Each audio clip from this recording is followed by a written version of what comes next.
Good morning Odisha. आज मार्च 18 तारिख बुधवार 30 गुरुत्वपूर्ण न्यूज उपर आसंतु नजर पकाइबा। आपण मानक भल पाइबा स्वरूप गोटे गोटे लाइक निश्चित भाव रखिदेवे। एलपीजी संकट दूर करने को सरकार प्रस्तुत कले दुईटी बड़ टैंकर। पश्चिम एशिया अशांत हो पड़ा बेले विश्वव्यापी देखादेइछि शक्ति संकट। तेबे एलपीजी अभाव दूर पाई भारत सरकार अंटा भिड़िछन्ति। केंद्र सरकार इतिमध्यरे दुईटी बड़ जहाज प्रस्तुत करिछन्ति। एगुड़िकु एलपीजी टैंकर फ्लीट रे सामिल करा जायछि। जहाज द्वयर नाम जग बसंत और पाइन गैस। उभय जहाज को एलपीजी टैंकर भावे उन्नत शैली रे डिजाइन करा जायछि। अत्यधिक चाप और तापमात्रा नियंत्रित वातावरण रे यह विपुल परिमाणर गैस आनी पारिबो। एलपीजी जोगाण को स्वाभाविक रखिबा पई भारतर जातीय सुरक्षा परिषद ईरान निरापत्ता एजेंसी गुड़िक सह मिलित भावे कार्य करुछन्ति। विदेश मंत्री एस जयशंकर ईरान विदेश मंत्री अब्बास आराघचिंक सह एकाधिक थर फोन रे कथा होई शक्ति संकट एड़ाइबाकू यथासाध्य चेष्टा करिछन्ति। गुजरात रे पहुंचला Nanda Devi आनिछि 47,000 ton LPG. LPG संकट मध्य शिवालिक जहाज सोमवार प्राय 46,000 मेट्रिक टन एलपीजी सह गुजरात मुंद्रा बंदर रे पहुंचीथिला।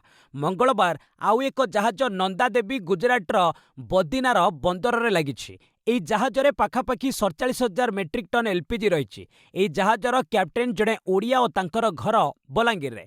शिवालिक्रु 20,000 टन एलपीजी मुंद्रा रे अनलोड हेबो। बड़का 26,000 टन मांगालोर जीव। सेहिभଳି खूब शीघ्र 81,000 टन अशोधित तैल सह जग लाड़की जहाज मध्य भारत रे पहुंचिबो। संयुक्त अरब एमिरेट्स रे एई जहाज रे तैल भर्ती चलीथिला बेले एहा निकट रे ईरान आक्रमण करथिला। जहाजटी अल्पके बर्ती जाइथिला। एबे एहा भारत अभिमुखे आसुछि।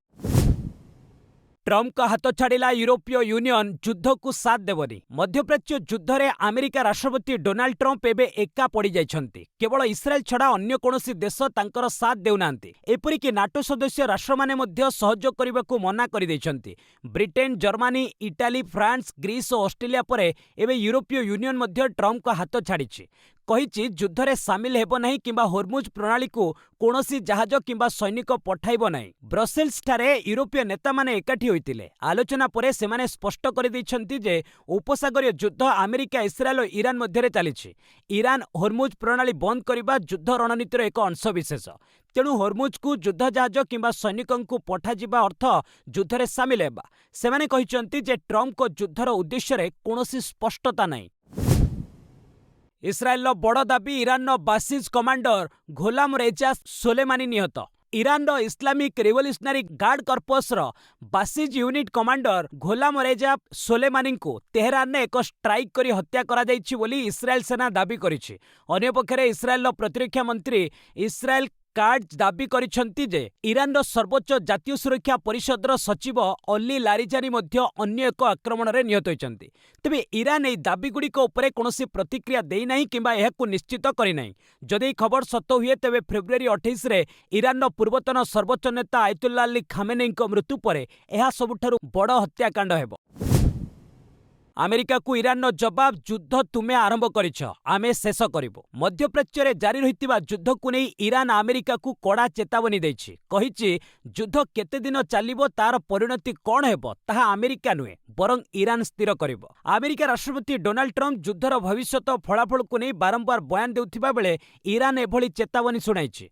ट्रम्प को उद्देश्य रे ईरान सेना मुखपात्र इब्राहिम जोलोफागड़ी कहिसंति जे युद्ध केबे बंद हेबो ताहा सोशल मीडिया निर्धारण करिबो नहीं बरं ताहा युद्ध क्षेत्र ही स्थिर करिबो।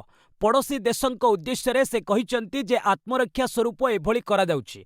पड़ोसी देश रे थिबा अमेरिकार सेना घाटी और सामरिक प्रतिष्ठान को टार्गेट करा जाउछि। सेठारु जदि ईरान उपर आक्रमण हेबो तेबे परिणति आहुरी मध्य भयंकर हेबो।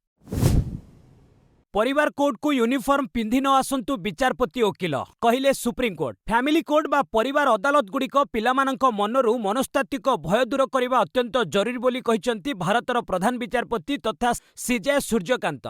एथिपई कोर्टर पारंपरिक कार्यशैली रे किछि परिवर्तन कराजिबा आवश्यक। एही क्रम रे विचारपति एवं वकिलंकु निज यूनिफॉर्म पिंधि न आसिबाकू से परामर्श दैछन्ति। पिलांक मनरु भय दूर करबा लागि परिवार कोड पई एही नुआ चिंताधारा अणा जाइछि। दिल्लीर रोहिणी ठारे एक परिवार कोर्टर भित्तिप्रस्तर स्थापन कार्यक्रम रे सामिल होई सीजेआई एही टिप्पणी दैछन्ति। से कहिसंति जे परिवार कोर्ट रे लोकंक पई आम पीठासीन अधिकारी माने कोड पोशाक रे बसिबे नहीं। बार सदस्य माने मध्य कला और धला कोड पिंधि आसिबे नहीं। पुलिस अधिकारी माने मध्य निज बर्ती रे आसिबे नहीं। लोकसभार 8 सदस्यों उपरों निलंबन हटिला। लोकसभा बाचस्पति ओम बिर्ला मंगलवार गृह में बड़ निष्पत्ति सुनाई। से 8 जन विरोधी सांसदों निलंबन को तत्काल प्रभाव प्रत्याहार कर चलित बजेट अधिवेशन समय यह सांसदों को निलंबन करा जायतिला। सदन में हट्टगोल और अनुशासनहीन आचरण अभियोग यह सांसद मानू संपूर्ण अधिवेशन निलंबन कर दिया जायतिला। एहाकु नै कांग्रेस सांसद के सुरेश कहते जे बाचस्पति किछि निर्देश देइछन्ति एवं संसदीय व्यापार मंत्री मध्य सदनर मर्यादा और अनुशासन विषय उल्लेख करिछन्ति। बाचस्पति कहते जे सोमवार सर्वदलीय बैठक होइतिला। सदनर गौरवमय परंपरा बचाए रखिबा पई समस्त सांसद मिलिमिशि सहयोग करिवे बोली एथिरे निष्पत्ति निया जायतिला। संसद परिसर रे एआई फोटो, अपमानजनक प्लाकार्ड, फेक इमेज किंबा स्लोगान न देबाकू बाचस्पति अनुरोध करिछन्ति। इरान शक्तिशाली नेता लारिजानी को मारिला इस्राएल। मध्यप्राच्य जारी अमेरिका इस्राएल ईरान युद्ध भयंकर रूप धारण करिछि। युद्धर 18 दिन में ईरान इस्राएल सेना बड़ धरणर एयर स्ट्राइक करिछि। एथिरे ईरान शक्तिशाली अधिकारी तथा सुरक्षा मुख्य अली लारिजानी मृत्यु घटिछि बोली इस्राएल प्रतिरक्षा मंत्री इस्राएल काटज दाबी करिछन्ति। जदि इस्राएल ए दाबी सत हुए तेबे से युद्ध में खामेनेई परे मृत्युवरण करिथिबा सबुठारु शक्तिशाली व्यक्ति हेबे। एहा सहित इस्राएल सेना कहिछि जे अन्य एक आक्रमण में ईरान बसीज पारामिलिटारी फोर्सर कमांडर गुलाम रजा सुलेमानी को मध्य मारी दिया जायछि। तेबे दाबीगुड़िक उपरे एपर्यंत ईरान पक्षरु कोनोसी सूचना दिया जाय नाही। अन्यपटे लारिजानी ट्विटर अकाउंट रे एक हाथलेखा नोट प्रकाश पाइछि। तेणु मृत्यु को नहीं संशय जारी रही। ईरान नुआ सर्वोच्च नेता समलिंगी थिबा दाबी। अमेरिका राष्ट्रपति डोनाल्ड ट्रंप को गत सप्ताह एक गुप्त सूचना दिया जायतिला। ईरान नूतन सुप्रीम लीडर मुजतबा खामेनेई समलिंगी बोली आशा करा जायतिला। अमेरिकीय गुइंदा संस्था गुड़िक ट्रंप को यह जणाइथिले। अमेरिकीय खबर कागज न्यूयॉर्क पोस्ट रे दाबी करा जायछि। रिपोर्ट अनुसार आयतुल्ला अली खामेनेई मनरे एई भय थिला। तेणु मुजतबा देश को ठीक भाव में चलाई पारिबे कि नाही बोली तांको मनरे संदेह सृष्टि होइतिला। ट्रंप यह जानिबा परे बहुत आश्चर्य होई जोर रे हसिबाकू लागिथिले। 2 जन गुइंदा अधिकारी एवं व्हाइट हाउस रो जणे निकटतर व्यक्तिଙ୍କ आधार न्यूयॉर्क पोस्ट एई रिपोर्ट जारी करिछि। सूत्र अनुसार निजर पिलादिनर जणे शिक्षकଙ୍କ सह दीर्घ दिन धरी मुजतबा संपर्क रखिथिला। क्रॉस वोटिंग पर कांग्रेस 3 विधायक निलंबित। राज्यसभा निर्वाचन में क्रॉस वोटिंग करिथिबा विधायक मानक विरुद्ध रे कांग्रेस कार्यानुष्ठान करिछि। सान खेमुंडीर विधायक रमेश जेना, मोहनार विधायक दाशरथी गमांग एवं कटक बारबाटीर विधायिका सोफिया फिरदौस कांग्रेस निलंबित होइछन्ति। राज्य कांग्रेस मीडिया सेल अध्यक्ष अरविंद दास मंगलवार एही सूचना दैछन्ति। एही 3 जन विधायकଙ୍କ सभ्य पद रद्द करिबा सह दलरू बहिष्कार करिबाकू मध्य पदक्षेप निया जायछि बोली से कहिछन्ति। इतिमध्यरे विधानसभा रे एमानଙ୍କ आसन्न स्थान परिवर्तन करिबाकू बाचस्पतिଙ୍କୁ कांग्रेस विधायक दल नेता रामचंद्र काडाम अनुरोध करिछन्ति। एमानଙ୍କ विधायक पद रद्द करिबाकू मध्य पदक्षेप नियाजिबो बोली दल पक्षरु कहा जायछि। पुलिस सूचना ऑपरेशन साइबर कवच रे 379 जन गिरफ। साइबर अपराध आर्थिक ठकी रोकबाकू ऑपरेशन साइबर कवच रे राज्यव्यापी पुलिस बड़ अभियान चलाइछि। ए अभियान में एपर्यंत 39,714 म्यूल बैंक अकाउंट जांच करा जायछि। मोट 379 जन को गिरफ करा जायछि। सेमानक मध्यरु 349 जन को म्यूल बैंक अकाउंट संपर्क रे, 9 जन को नकली सिम पई, 3 जन को एटीएम टंका उठाण संपर्क रे, 18 जन को चेक उठाण प्रसंग रे गिरफ करा जायछि। एही अभियान रे 7,549 जन संदिग्ध अकाउंटधारी को पुलिस पक्षरु नोटिस जारी करा जायछि। एहा सह अनेक अंतरराज्य गैंग को गिरफ करा जिबा सह बहु संख्या रे सिम कार्ड, एटीएम कार्ड और डिजिटल डिवाइस जब्त करा जायछि। पश्चिमबंग में 291 आसन में प्रार्थी घोषणा कला टीएमसी। पश्चिमबंग में विधानसभा निर्वाचन को नहीं राजनीतिक हलचल बढ़ी जाइछि। शासक तृणमूल कांग्रेस बा टीएमसी मंगलवार मोट 294 आसन मध्यरु 291 आसन में प्रार्थी नाम घोषणा करिछि। टीएमसी सुप्रीमो तथा मुख्यमंत्री ममता बानार्जी कहिसंती 294टी आसननु 291टी आसनने तांको दल प्रतिद्वंदिता करिवो बाकी 3टी आसनने सहयोगी प्रार्थी देव। टीएमसी 226 रु अधिक आसनने जितिबो बोली से दृढ़ोक्ति करिसंती। दिल्लीर लड्डू हारिबो बोली ममता कहिसंती। प्रार्थी तालिकारे 52 जन महिला 47 जन संख्यालघु 95 जन एससी एसटी 2 जन सेलिब्रिटी प्रार्थी रहिसंती। निजे ममता भवानीपुर आसनने बीजेपी नेता शुभेन्दु अधिकारीଙ୍କ सह लढिबे। केरल में प्रथम पर्यायर 55 जन प्रार्थी नाम घोषणा कला कांग्रेस। केरल विधानसभा निर्वाचन लगी कांग्रेस मंगलवार प्रथम पर्यायर 55 जनिया प्रार्थी तालिका घोषणा करिछि।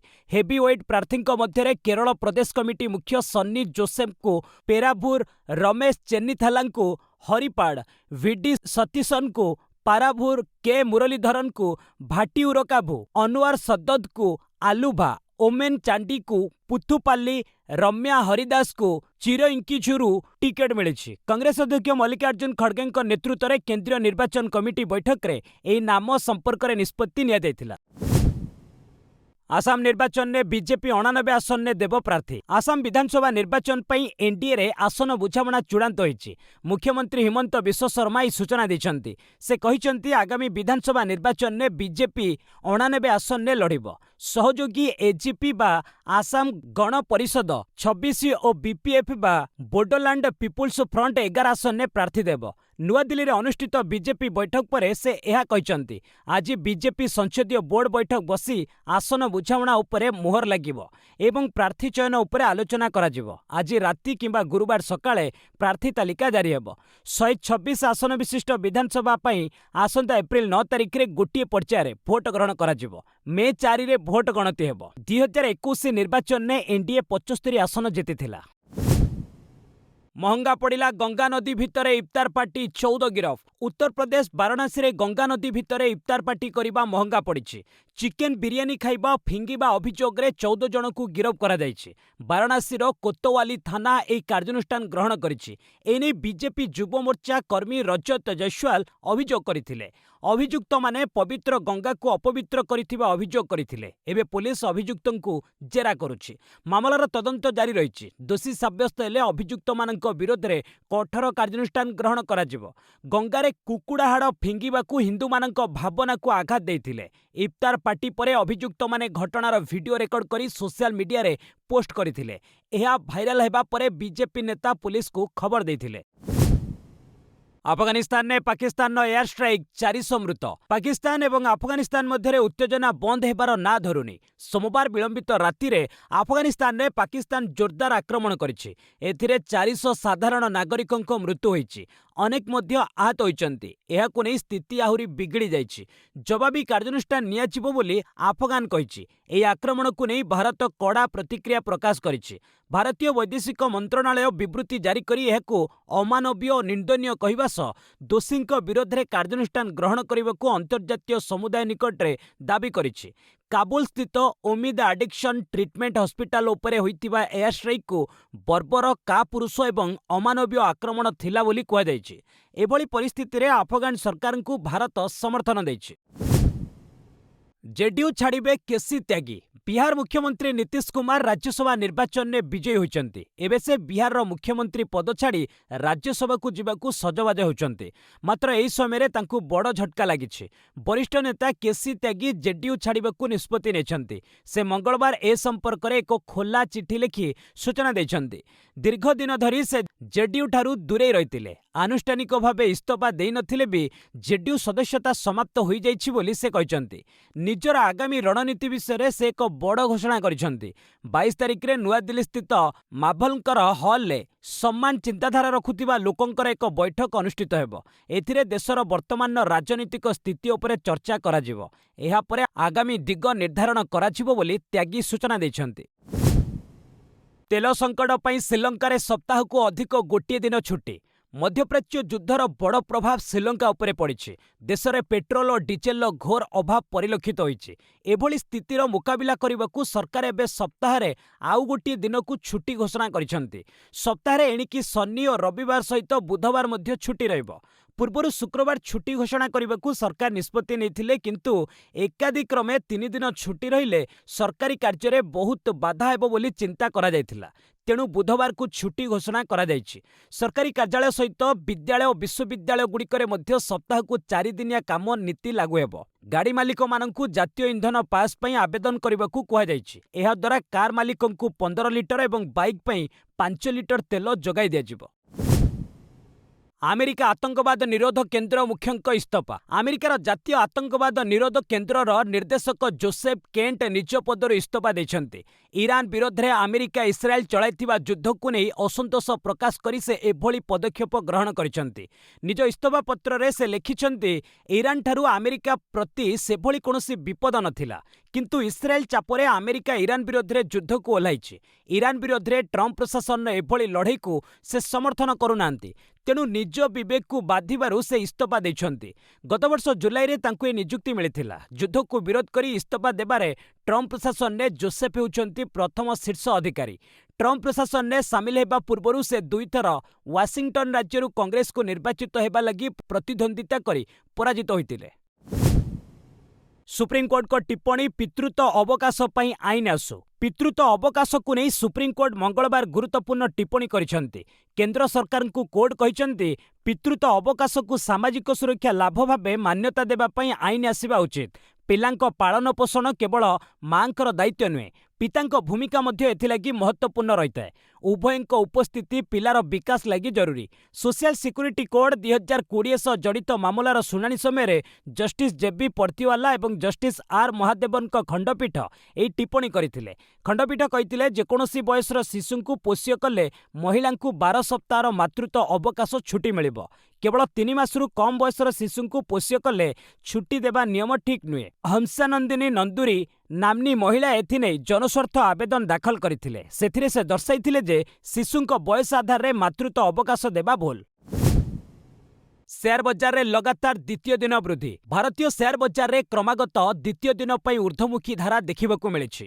ବିଏସ୍ଇ ସେନ୍ସେକ୍ସ 550 ପଏଣ୍ଟ ବା 0.7% ବୃଦ୍ଧି ସହ 76,000 ସ୍ତର ପାର କରି ବନ୍ଦ ହୋଇଛି। ସେହିପରି ଏନ୍ଏସ୍ଇ ନିଫ୍ଟି 50 ମଧ୍ୟ 0.5% ଉପରକୁ ଉଠି 23,600 ନିକଟରେ ସ୍ଥିର ରହିଛି। ବିଭିନ୍ନ ସେକ୍ଟର ମଧ୍ୟରେ ନିଫ୍ଟି ମେଟାଲ ସର୍ବାଧିକ 2.5% ଲାଭ କରିଥିବା ବେଳେ ଟାଟା ଷ୍ଟିଲ୍, ଲୟଡ୍ସ ମେଟାଲ ଓ ନ୍ୟାସନାଲ ଆଲୁମିନିୟମ ଆଦି କମ୍ପାନୀ ସର୍ବାଧିକ ଲାଭବାନ ହୋଇଛନ୍ତି। ଏହାର ବିପରୀତରେ ନିଫ୍ଟି ଆଇଟି, ଏଫ୍ଏମ୍ସିଜି ସେକ୍ଟରରେ ହ୍ରାସ ଦେଖାଦେଇଛି। ଆଇଟି ସୂଚକାଙ୍କ 1% ତଳକୁ ଖସି ମେ 2023 ପରଠାରୁ ସର୍ବନିମ୍ନ ସ୍ତରରେ ପହଞ୍ଚିଛି। ଅନ୍ୟପକ୍ଷରେ ବିଶ୍ୱସ୍ତରୀୟ ଅନିଶ୍ଚିତତା କାରଣରୁ ଅଶୋଧିତ ତୈଳ ଦର 4% ବୃଦ୍ଧି ପାଇ ବ୍ୟାରେଲ ପିଛା $103.65 ପହଞ୍ଚିଛି। ୟୁରୋପୀୟ ସେୟାର ବଜାରରେ ସକାରାତ୍ମକ ପ୍ରଭାବ ଥିବାବେଳେ ଆମେରିକୀୟ ବଜାରରେ ସାମାନ୍ୟ ହ୍ରାସ ଘଟିଛି। ଜୟପ୍ରକାଶ ଆସୋସିଏଟ୍ସ ପାଇଁ ଆଦାନୀର 15,000 କୋଟି ଟଙ୍କାର ପ୍ଲାନ୍କୁ ଏନ୍ସିଏଲ୍ଟିର ମଞ୍ଜୁରୀ। ନ୍ୟାସନାଲ କମ୍ପାନୀ ଲ ଟ୍ରିବ୍ୟୁନାଲ ଆହ୍ଲାବାଦ ବେଞ୍ଚ ଦେବାଳିଆ ଘୋଷିତ କମ୍ପାନୀ ଜୟପ୍ରକାଶ ଆସୋସିଏଟ୍ସ ଲିମିଟେଡ୍ ପାଇଁ ଆଦାନୀ ଏଣ୍ଟରପ୍ରାଇଜେସର 15,000 କୋଟି ଟଙ୍କାର ରିଜଲ୍ୟୁସନ ପ୍ଲାନ୍କୁ ମଞ୍ଜୁରୀ ପ୍ରଦାନ କରିଛନ୍ତି।